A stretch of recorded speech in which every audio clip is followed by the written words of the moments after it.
இன்றைக்கி நம்ம பார்க்க போகிறது தனியா வச்சு சட்னி எப்படி அரைக்கிறதுன்னு பார்க்கலாம். இது வந்து ஆனியன் டொமேட்டோ சட்னிக்கு அல்டர்னேட்டிவ்னு சொல்லலாம். டேஸ்ட்டு அட்டகாசமாக இருக்கும். ட்ரை பண்ணி பாருங்கள்.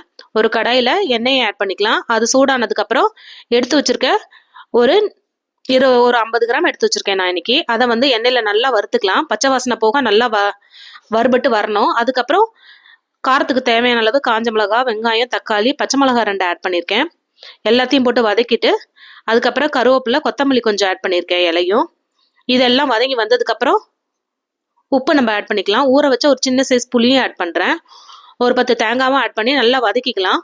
வதங்கி வந்ததுக்கப்புறம் பெருங்காயம் ஒரு பிஞ்ச் ஆட் பண்ணி ஆறுனதுக்கப்புறம் நம்ம மிக்ஸ் ஜாரில் போட்டு அரைச்சி கிரைண்ட் பண்ணி எடுத்துக்கலாம். இது டேஸ்ட்டு கொத்தமல்லி வாசனையோட அட்டகாசமாக இருக்கும். நமக்கு இட்லி தோசைக்கு பெஸ்ட்டு சைட் டிஷ்ஷும் கூட.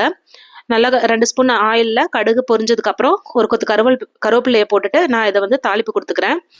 நான் இன்றைக்கி வந்து சோள தோசையோடு வந்து இன்றைக்கி வந்து சர்வ் பண்ணுறேன். நான் டேஸ்ட்டு அட்டகாசமாக இருந்தது. ட்ரை பண்ணி பாருங்கள். இந்த மாதிரி ரெசிபியை பார்க்குறதுக்கு சப்ஸ்கிரைப் பண்ணிக்கோங்க. தேங்க்ஸ் ஃபார் வாட்சிங்.